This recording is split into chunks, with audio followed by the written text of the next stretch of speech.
Welcome, everyone, to episode 2 of the Culture Fit podcast.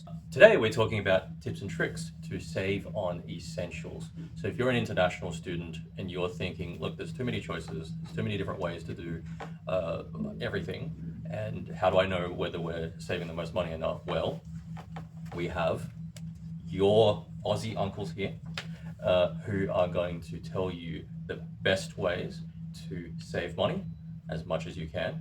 I know Sydney can be expensive, but we're going to tell you the best ways to save money on as many things as we can think of. We are going to cover today cost sharing, what I'm calling prototyping. So buying something cheap to start before you want to commit more money. Try before you buy, buying seasonal, buying off season, buying secondhand, and finally renting or borrowing instead. So let's get to the first topic is cost sharing. So there's a few key areas here that you can consider cost sharing. And as is the case with a lot of things, usually if you and someone else or multiple people have the same need, you might only need one of the product. This can range across, for example, accommodation, shared apartments, bills, which goes with the apartments, but also food, experiences, appliances, sometimes power tools, and so on. If you can get multiple people to share in, for example, one item, let's say some sort of a power tool that's $200, and you can use it across many people, it's a lot cheaper. If you can share the same apartment, it's a lot cheaper. Knowing people, having friends, people that you can trust, people that you can share these costs with, can definitely save you a lot of money in the long run. Vic, what are your thoughts? Well, look, I think there are things that you can share, but you shouldn't, and there are things that you should share, right? So yes, I think look, the spirit of this episode is how to save money. So I think being open enough to share things would be a good start. I would start with things that you don't really maybe look at things that you might only use it a couple of times or even once, and therefore there's no need for you to actually buy something new and just leave it somewhere in the background and then just sell it at a discount. That's not cool. But I think if it's something that you get economies of scale by buying more at the same time, I think that's a logical start. Yes. That's where the groceries and the fruit basket and those things comes in. I'm not quite sure how many people have power tools, but sure. You'd be surprised how many people sort of need to make minor adjustments to the home and things like that, and so they need it once, but they don't have it. So Sure. being able to even borrow from someone else can be very, very useful. The second one I'm going to call prototyping. And what I mean by that is if you've ever done any prototyping or modeling, you're basically paying a small amount of money to get a thing to see if it works for your needs or not. And if it does, great. If it doesn't, well, then you didn't need it in the first place. So when I say prototyping here, what I mean is, for example, if you need to buy a cheap form of storage, it's under $10 from Kmart. That's going to be a lot cheaper compared to if you were to buy from IKEA or a more high-end store. This can apply to things like storage and tools and homeware and kitchenware, and even in a way like basic clothing. Things that you might give it a go and pay a small amount of money, maybe 1/5 the cost of buying something fancier, just to see if it works for you or not. For me personally, being able to buy a small coffee machine to see if I would use it very often, which I've previously done, that gave me a sense of like, okay, well, this coffee machine was under $100. Do I use it all the time? Yes, I do. Let's get something fancier because that is something, it provides a better quality and a more reliable result for me personally. Vic, what are your thoughts? I'm a bit torn with this one. So I think fundamentally, there's that fast fashion, buying something cheap and tossing it is not great for the environment. But at the same time, you can't afford to buy really good things or really expensive stuff all the time for everything. So I think the starting point, if I can channel my student life, would be: have I used something similar before? Do I really need to own it? And how long do I intend to own it? I think, for students who might be going home for 2 months every year, it doesn't make sense to buy something really expensive and then literally use it for 3 months and have to sell or toss. Mm. But or if you know that you're going to move out or change location every year, then I will focus on whether or not we can reuse it, whether it's quite flexible. I know you mentioned storage, and it sounds like a boring topic, but I've never seen an international student household that doesn't have a lot of storage units and things. So things that hopefully doesn't break every time you move Yeah. it 2 inches would probably be the minimum bar. Yeah. Where there are some furniture which looks good on paper, and then as soon as you move it, the whole thing falls apart. I mean, there's cheap, and then there's like cheap. So I think Absolutely. that's a good one to start. I think it also depends on what year you're in, and even if you are going overseas, I know that some students, they go overseas and they leave things with some of their friends who are not going overseas. So you might have a few key items that you would want purely for quality of life reasons. For example, an expensive mattress because you have trouble sleeping, or you need something that's very specific to your needs, and you can't just make do with a $50 mattress. Or as I mentioned, some people really want a coffee in the morning, or maybe they really love a particular stationery, or maybe they really or want a really nice laptop or something. Maybe like one or two things. There's a few things that you're willing to splurge money on. Even then, you can still start by getting something a lot cheaper, just to see if it's something that you're going to use in the long run. So, but look, if you know that you need a mattress, then of course, by all means, get something that you want. But maybe if you can make do with something that's under $100, you might not need to spend 1,000. Third one is try before you buy. So what I mean by this is I'm going to be just a little cheeky here and say that this is not financial advice. I am not recommending that you do this. I'm simply saying this is a thing you can do. And I'm referring specifically to quite a few companies in Australia, retailers, who have very generous change of mind return policies. So in a more, I guess, legitimate, in a more sort of sincere sense, if you are not sure whether you need a particular item, whether it's storage or electronics or whatever, you can buy it, use it for a bit, and then if you think this isn't really something I need long term, you do have the option to return it. You should keep in mind that there are some categories of things that you can't return. For example, cosmetics, if you're using it up, they're not going to be able to return it because they can't resell it. Things that might expire, undergarments, underwear, and that sort of thing because of hygiene reasons. Gift cards, anything that's personalized, you generally can't return. But if it's something that comes in a box that you can take out, use for a bit, and if it's not really what you're looking for, keep your receipt, keep your boxes in good condition, and within a certain period of time, usually it's like 28, maybe some places like Kmart gives you 60 days, and I know that IKEA gives you 365 days. You have to keep it in good condition. Remember that. Keep your receipt, okay?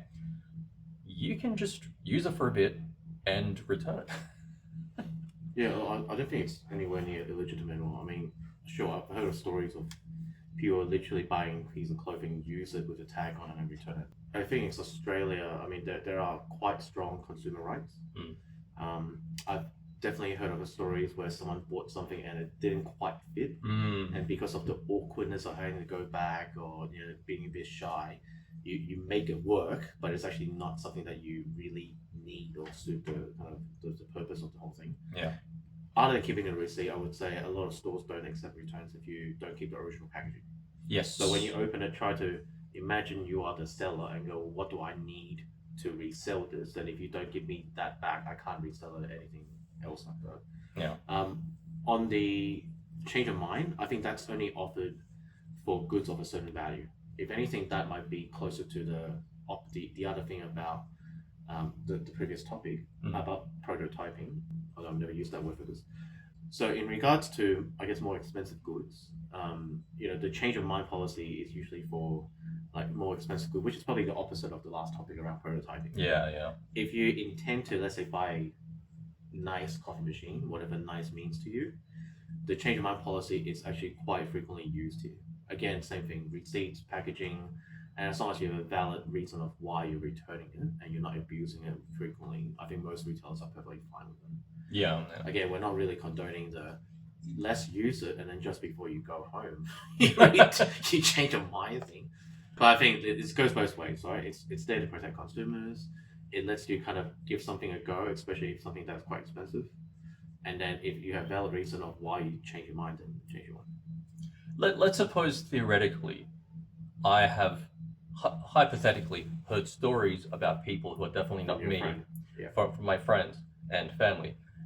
If you need to use, for example, a power tool for a particular one-off reason, you can keep everything in really good condition, use it, and then just return it Is the that next why I've day. never seen you drill again? Or- Look, I Oh, don't that's know your what you're friend. talking about. I don't know what you're talking about. This is purely just things I read online. Moving on. Buying seasonal, and usually it's related to food related things, but anything that might expire is sort of under that seasonal category.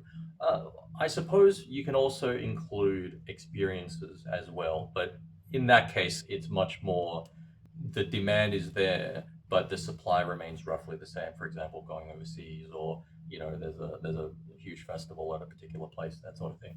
But if we just talk about day-to-day stuff in terms of food prices can be very, very high if those food items are not in season. Classic example is avocados. We love avocados in Australia. Right now, you can get a decent avocado in Coles, one of the more expensive places to buy food, for maybe like $2 each. Sometimes it's a little cheaper. And I know that my parents have gone to Flemington markets to buy an entire box of avocados for maybe like $12 for 20. So they're very, very cheap. But in a few months' time, when avocados are out of season, they could be $3, $4, $5 each.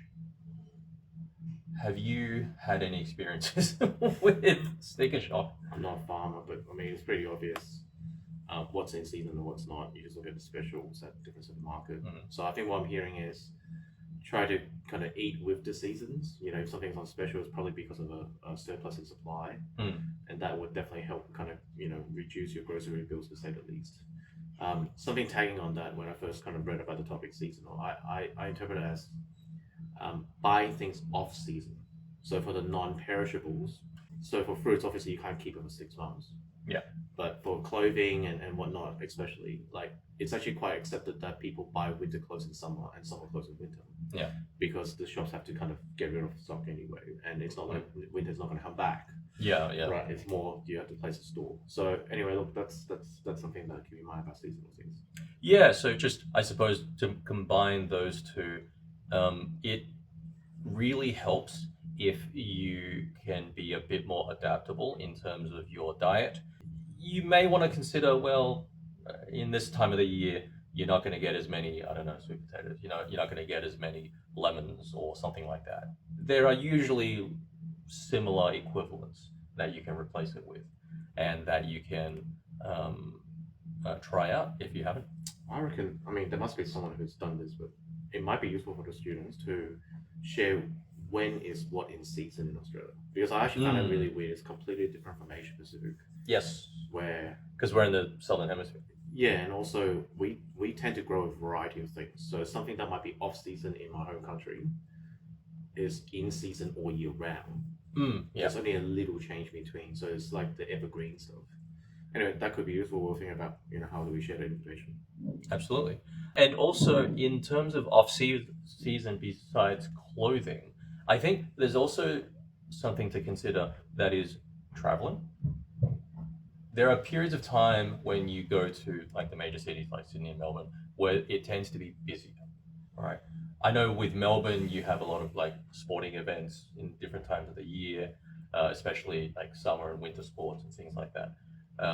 If you know that it's going to be a bit more quiet during a certain time of the year, then maybe that's a good time to visit, because it's definitely going to be cheaper in terms of airfares and accommodation and that sort of thing. Yeah, look, as a parent, I can tell you that the whole economy here domestically revolves around school holidays. That's So true. where possible, if uni breaks are not at the same time as kind of normal high school or primary school holidays, Yeah. that's when you probably get the cheaper airfare. But you can't really avoid the events. I mean, one of the reasons why you go to Melbourne is for the events and the concerts. Speak for yourself. Sure. So anyway, look, I think being aware that there's a huge difference in markup of prices outside of during school holiday could save you hundreds, if not thousands, depending on what you're doing. Yeah. And specifically, when we talk about school holidays, we're referring to primary and high school, and the dates might be different between for example, New South Wales, Victoria, Queensland, etc. So if you are planning to travel to a different state, check out their timetable as well. So that's going to be different. Yeah, or the airfare prices will tell you because Well- you can see why I suddenly go from $200 to $600. Yeah. Traveling in Australia is already quite expensive, so any money that you can save would be great. Last two, buying secondhand. We've talked about this previously, but I also want to emphasize that buying secondhand isn't just something that you get from op shops, which you can, like your Vinnie's, Red Cross, and I'm seeing a lot of sort of private for-profit sort of secondhand shops around as well. But there are also events or I guess regular markets that cater to secondhand clothing, secondhand books, homeware. Not so much electronics, but electronics you can usually get on like Facebook Marketplace and things like that. It's something that even for me, I have to train myself to think, oh yeah, wait, I can get it secondhand. Because if you live closer to the universities, you tend to have a lot of shops near you, so you don't really think too hard about it. But certainly from my perspective, you'd be surprised how cheap a lot of these things can be and still be of a equal or better quality, especially when we're talking about clothing items and homeware, which may be much older. And as a result, because they were from 5, 10, 15 years ago, they were made with better quality. I'll probably cover the things that are not technically just financial costs. In Australia, which is very different from other cultures, we're actually pro repurposing pre-loved goods or secondhand goods. I think people in general accept the idea that we don't want to create more waste and landfill, and therefore, where possible, we want to resell, we want to donate, whatever it may be. I personally find that when we do go to the op shops or secondhand store, it's a different experience because you're not going there shopping for new things. You don't really know what you're going to get, so it's a bit of an adventure and exploration. And it's almost like all the retail shops in one place, and you don't know what you're going to find, and you can save yourself some money. So why not? And also, there are some items like electronics, which I've mentioned previously, where if you're not sure whether it works the way that you intended to, sometimes there might be a new product. Like, for example, you have one of those writing tablets. Getting a second-hand one from someone who was sort of the pioneer, the early adopters, could mean that they can also tell you, oh yeah, it's all right, it's like this, and these are the limitations. You can get a little more information that way from the person who has just used it. And you can also get it at a significant discount because the newness has worn off for that person. And so you can now buy it for significantly cheaper. And finally, you can also rent or borrow instead of just purchasing. So here's a few examples. If you're going interstate, you might want to rent a car. Sometimes if you're moving about in Sydney, you can do those rental bikes. There's also things like formal wear, storage facilities for rent, especially if you're going overseas for a few months. There's quite a few things out there that you can rent rather than having to pay all the money for. But I think they tend to be a bit more specific in terms of their purpose. But yeah, Vic, what are your thoughts? Yeah, look, I don't have much experience in it, but I mean, the classic example in Australia is renting ski gear. It's one of those things that people like the idea of skiing, they never tried it before, then they spend thousands of dollars renting something and then never use it again. So in Australia, it's definitely not frowned upon. Instead, it's actually preferred that you rent things that cost a lot of money, but you only use once. So I was talking about dress gowns and like ballroom dresses. It's actually quite a business new idea in Australia where you can actually rent out different fashion at different times. Yeah, I've also seen businesses around where they just rent. Like this is more targeted at women, but women who want to try different types of clothing, not necessarily for special occasions. Just hey, look, it's fashionable, rather than having to buy it, as we previously mentioned. You know, fast fashion and adding to the landfill. You can just rent it from someone who bought it. Those are the different ways in which you can save money, mostly on essentials. Sometimes you want to splurge out a bit. Even then, you want to be careful about how you do that. That's the end of segment one.